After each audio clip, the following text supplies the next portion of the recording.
David Biase, co-founder and director of Pilot Interactive, has transformed his digital agency into a brand technology company. Early in the company's 8-year history, he and his partner noticed a divide between interactive design and programming cultures. His firm prides itself on nurturing a culture that embraces the art and the tech, creating software that looks as good as it functions. David is here today to talk about how he came to co-found Pilot at 22 years of age, how technology can solve difficult business and real-world problems, and why it's important to respect form and function in building software for companies. Welcome, David. Thanks for having me. It's great to have you here. How did you get started in the world of tech? Oh, boy, that's a long story. Basically, I had a very keen interest in programming from a very young age, dabbled with computers a lot, was always fumbling with something, and it came to a point where I started purchasing a lot of basic programming books. So, ASP, JavaScript, a lot of very basic entry-level programming literature. And over time, started to learn and adapt to a lot of the literature that I had collected, and pretty much taught myself a lot of the fundamentals that were required to launch a career into tech. It was interesting, though, because my schooling, my education never really accounted for that, or went in a completely different direction. It was anticipated that I would go to law school and basically follow a completely different path than where I'm at right now. But just a general interest, a passion came out of it, and at age 18, I had an opportunity to build my first e-commerce platform. It was a paid gig with a consulting shop, and I remember my parents asked me, "What are you doing this summer? Are you working at the family business, or what are your plans?" And I said, well, I have this opportunity to work on this contract project, and they're going to pay me, I think it was like $15,000, $20,000 for 3 months of work. Yeah, and they didn't believe me at first, and they questioned it a lot, and they were pretty upset that I wasn't going to go work in the family business. And so I sat there in my basement for 3 months, put a lot of effort, a lot of time into it, and by the end of the 3 months, I had delivered the project, and I got that check for, again, $15,000, $20,000, and my parents sat there and like, oh, okay, good. Well, at least you did something with your time, and they were impressed with the amount, obviously, but the whole thing kind of grew out of that passion and that sense that this is something I could be good at, and it just drove me to want to do better and better and better at it. And that's pretty much my basic start. Once I was in university, I went into political science as an undergraduate student, and I did 4 years of that. And I wrote my LSATs and was ready to submit my application, sent them all in, and suddenly decided, well, I'm not sure if law would necessarily be for me, quite honestly. I don't think it would be, David. No. As it turns out, I think it was a great move, and you got that little taste of the entrepreneurial bug. Absolutely. My family, they're all entrepreneurs. They're all in business for themselves, and I got a lot of that essence from them. It was really passed down to me. I mean, they had me work from the age of 12 to pretty much 18 in the family business, as a cashier, as a manager, doing various things, and that really ingrained a sense of responsibility, but also an aptitude for business sense. I never actually studied any business. I never went into any official program. I just had to teach myself naturally throughout my whole career. So now when you look back, what do you think has made Pilot so successful now, and what's unique about it? Pretty much our team culture. Because we both came from a background of technology and design, it really gave way to a really fresh or a very unique culture, because, we'd walk into a client meeting and they would see, okay, he's talking the tech, she's talking the design, and there was a fluidity that came out of the way we sold things. And that fluidity also was passed down to our team members. And over time, we'd go through the same process as every agency, hire a programmer, hire a designer. But just the way we all worked together and the way my partner interfaced with me, that kind of disseminated down to the other team members, and we started to see a lot of crossover in disciplines. So a lot of designers were interested in learning code, and a lot of the coders started becoming very interested in design. Really? It was a very natural process. And I think the fact that you were 22 at the time was key, because some of these bigger agencies they're a little slower to adapt to what's happening. Absolutely. I mean, they see two young people that are trying to enter the industry, and they've got fresh ideas and fresh approach. I mean, we're in tune with digital culture, and we're all over our phones all the time, and that was seen as refreshing. And in some regards, it was a little difficult because we're not as experienced as people that were leading agencies or starting their own business, but we had the skills, and we'd always deliver on what we promised. And that's ultimately a fundamental aspect of our business. We're not satisfied until we actually have something that can blow your socks off. I mean, the important aspect of what we're trying to achieve is passing client expectations. I'm very hard on my team in the sense of, if it doesn't blow me away, we need to try harder. And that's an important aspect of progressing any team. But the lucky part is that what we've built internally is that passion, is that motivation to constantly push beyond. And I'm not just pandering down to my employees anymore. Now it's them actually taking it upon themselves and wanting to achieve more, pushing the boundary, finding the limits of the technology and ways to circumvent them. And that's so refreshing to see. And, I can't express the pride that I have from nurturing something like that and seeing it take its own form and its own structure. Well, with all due respect to lawyers, David, I think you've made the right choice. Thank you. And you're demonstrating wonderful leadership for young entrepreneurs across Canada and the world. So just a delight to have you on Biz 101. Thanks for being here. Thanks for having me. Thanks, David. Pleasure.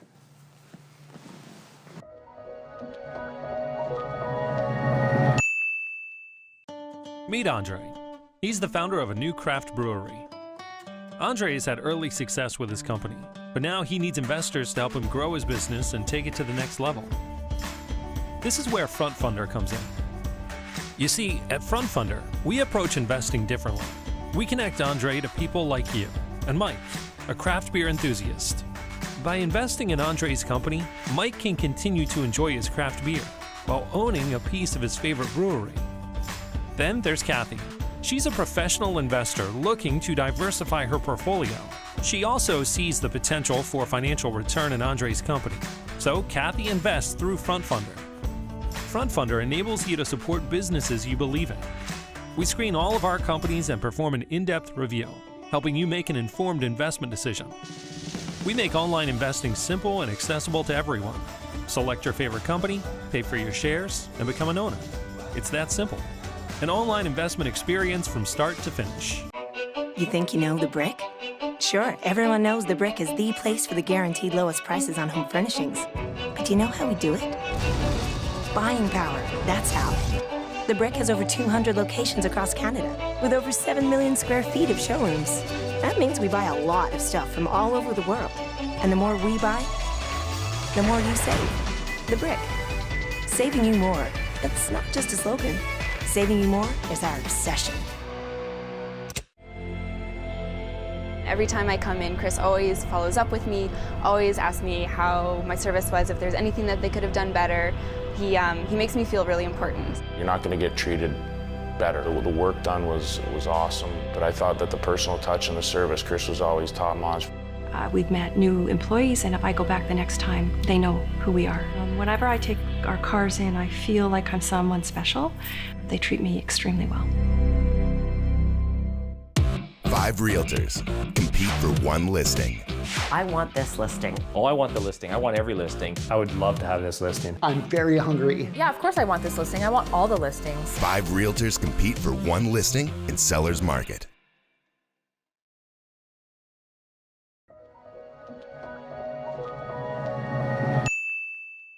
The past is history, the future is a mystery.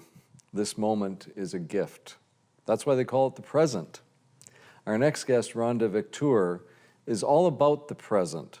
Her company, Incite Coaching, helps individuals and organizations to achieve their highest potential by being connected to themselves in the present.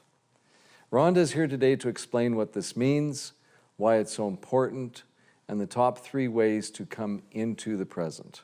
Welcome, Rhonda. Thanks for having me. So great to have you here. So explain to me what we're talking about with conscious communication. The groups that I work with, leaders from all different industries, the issue that they struggle with the most is communicating not only effectively, but in a way that influences and creates collaboration. So when I created conscious communication as this umbrella for the work that I do, it was to help them to realize that it's not an elaborate process of going through step by step by step by step that they need to be aware of when they're leading their teams or working with clients. It's about coming into consciousness, which is another way of being really present and aware of what's happening within them, most importantly, and what's happening around them. What are your thoughts on this concept that, you know, business and your work environment is over here and your home environment and your private life is over here? I personally don't buy into that. What do you think? Because you're a business coach primarily. What's the difference between a business coach and a personal coach, and how often does that cross over in the real world? In my real world, they're constantly crossing over. It's really like pouring 2 different liquids into separate sides of a bowl and expecting them to stay apart from one another. They can't stay apart.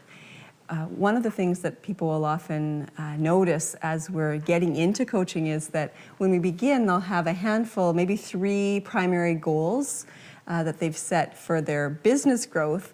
And within the first session or 2, we're diving really deep into personal challenges.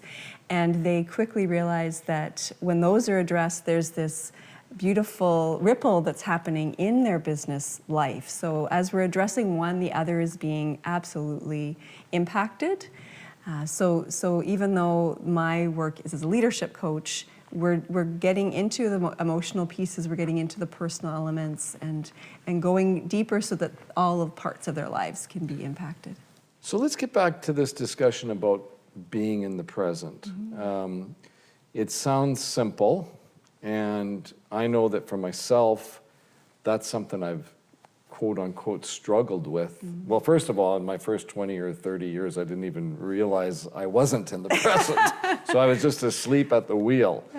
Once it was, exposed to me, this whole idea of being consciously in the present moment, and you start to work on that, it's amazing the results that can flow from that.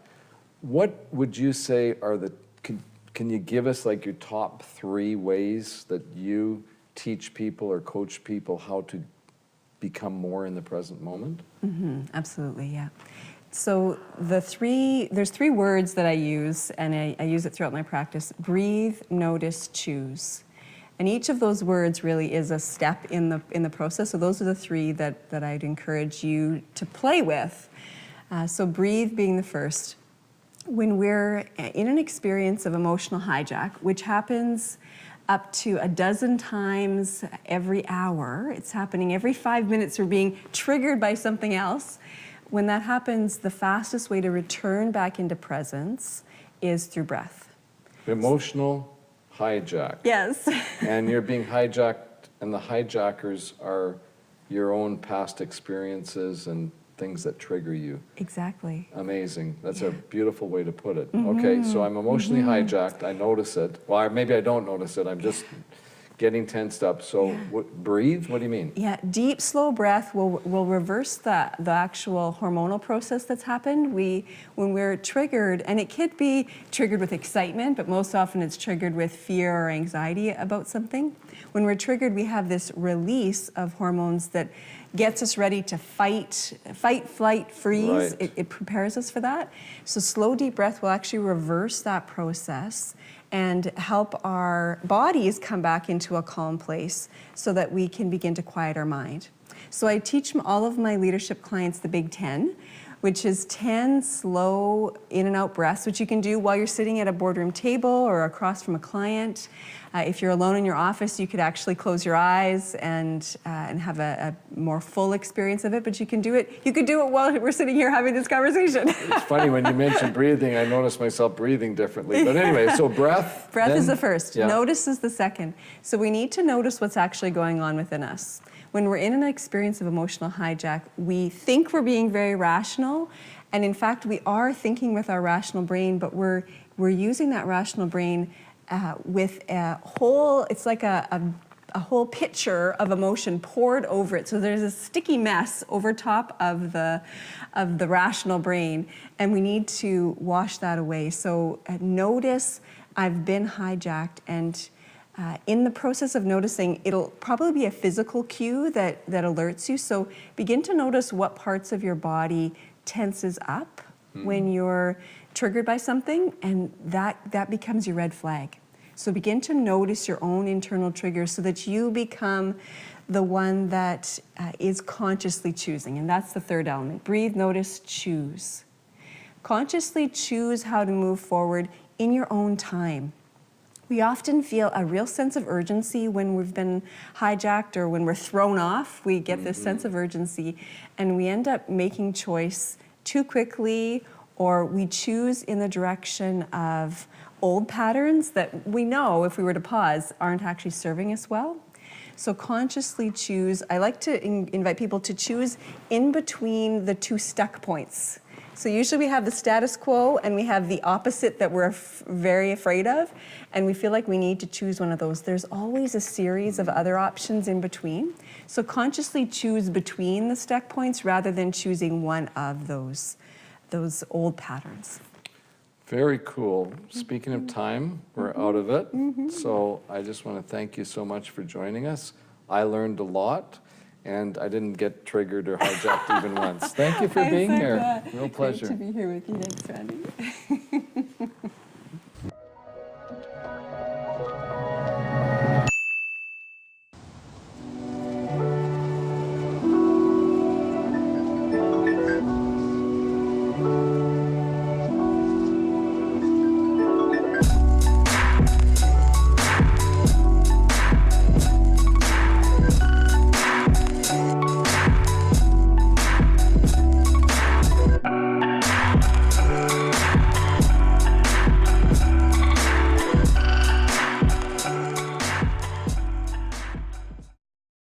Five realtors compete for one listing.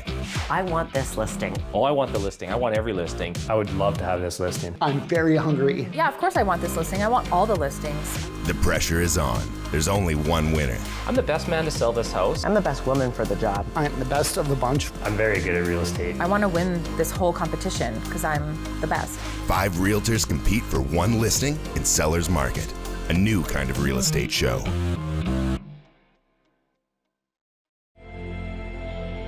Every time I come in, Chris always follows up with me, always asks me how my service was, if there's anything that they could have done better. He makes me feel really important. You're not going to get treated better. The work done was awesome, but I thought that the personal touch and the service, Chris was always top-notch. We've met new employees, and if I go back the next time, they know who we are. Whenever I take our cars in, I feel like I'm someone special. They treat me extremely well.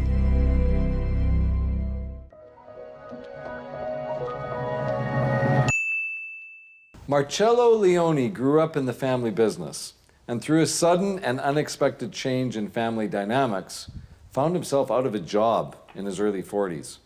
Today, he is the CEO of two successful and high-profile Canadian companies. He's here today to tell us all about his forced conversion to entrepreneurship. You kind of were an entrepreneur to start with, though, Marcello.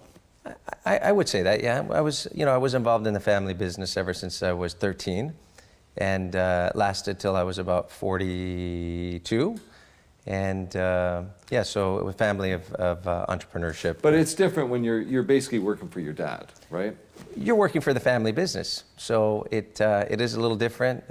There's always positives to it, and there's always challenges throughout the process. And you know, when I hit 42, my wife and I really wanted to look at what did the next 20 years look like. And So we really focused on what was the white space going to look like, and so innovative wellness really showed up for us, and it was time for us to create something legacy lasting for our family, for community, for Canada, and we really focused on getting involved with a couple of products, and so that's really been our focus for the last 7-8 years now. People in Vancouver would know you from your original business, Leone's. Tell us about that. Well, it was Leone's was a luxury, high-end department store, specialty store. We were the first importers of Italian fashions into Canada about 43 years ago. Wow. We built a nice specialty store business to the point where in a number of magazine editions throughout North America, like Uomo Vogue, L'Uomo magazine, we were always in the top 10 as the top 10 recognized specialty retailers. So it was always a very wonderful compliment to be amongst the Saks Fifth Avenues of the world, the Maxfields of the world, etc. So yeah, no, it was a good business. It was a nice legacy-lasting family business. So you were out at age 42 and blank canvas. So what happened? Just blank canvas, like blank canvas behind us. Yeah, it was a life changer. So it just it kind of made me realize that nothing is forever in life and everything is possible. And so it kind of put my wife and I in a situation to look at what the next 30, 40 years would look like for us. And it was a challenging time. And but it was, in hindsight, it was a blessing also. So it was, we continue the journey. We're 7-8 years into the journey, and it was probably the best thing we ever did. So, but I'm going to guess that you probably learned more in the past 7 years than you did in the previous 42. That's a good question. I've been asked that a few times. I've learned in the last 7-8 years definitely different things than when I was in the family business since I was 13 years old. Without that experience that I had, it wouldn't make you appreciate the last 7-8 years that that I've experienced. But definitely, you learn very quickly as an entrepreneur if you're gonna make it work. Fundraising, leadership, building a culture, building a DNA of a brand, being able to set up the business that you have, scale. There are so many things that you learn today that I've experienced versus being in the family business when, maybe your father or other people in the family were responsible for different things. When you're out and you're starting from scratch, you learn very quickly. So yeah, the learning curve is, you never stop learning. No, it's interesting that you've ended up in two spaces that are probably the most competitive. I mean, they're huge marketplaces, but if you think of the water industry or the beverage industry and the, fashion apparel industry, these are two. You mentioned brands. I mean, you're up against Coke, Pepsi, and Nike and Adidas. Sure. Why? I guess I got lucky to pick that space. Yet, I think from the perspective of innovation, if you innovate, you're okay. If your objective is to build companies that have no innovation, I don't know how you would compete today. For instance, with respect to your universe, ryu.com, if we did not create urban athletic apparel, which created a niche for us to be able to exist outside of 5 of the other iconic brands in the space that I mentioned earlier, and to be able to own over 22 intellectual properties and patents on our products, it would have been very difficult to compete. On the beverage business, you made a great statement. It's the Coca-Colas of the world. It's really big corporations that exist today. Again, if you can't innovate, I wouldn't even have gone in the space. But being innovative and creating the world's first plant-based beverage, it allowed us to have our space in the beverage industry. So I think the key is if you're not innovating, it's going to be very hard to be able to be in the white space or lead in the white space. You use that term, the white space. I'm not sure I know what you mean by that. You know, the white space is when you're looking at what does the next 10 years look like? It's almost a clean white space. It's where innovators, entrepreneurs start to look at what's the next 10 years going to be like, or the next 20 years. Are we going to continue to drink sugar-based products? Are we going to continue to eat deep fried foods? Are we going to not go and exercise? 30 years ago, there were much fewer gyms and athletic inclined industries, businesses, and people that actually wanted to just get out on a bike and go for a walk. Today, it's all about health.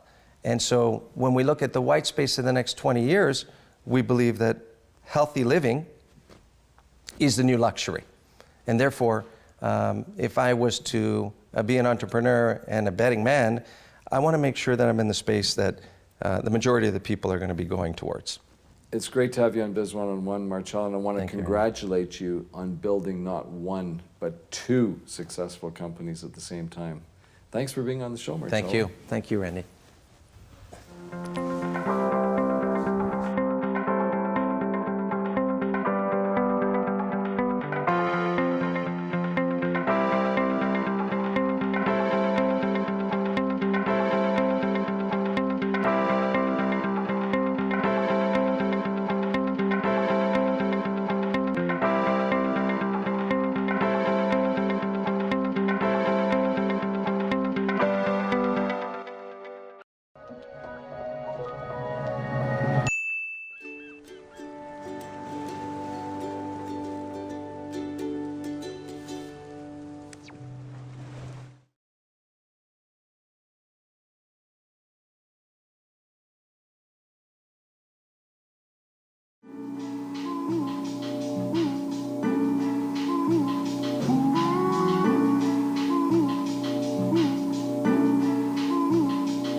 I want this listing. Oh, I want the listing. I want every listing. I would love to have this listing. I'm very hungry. Yeah, of course I want this listing. I want all the listings.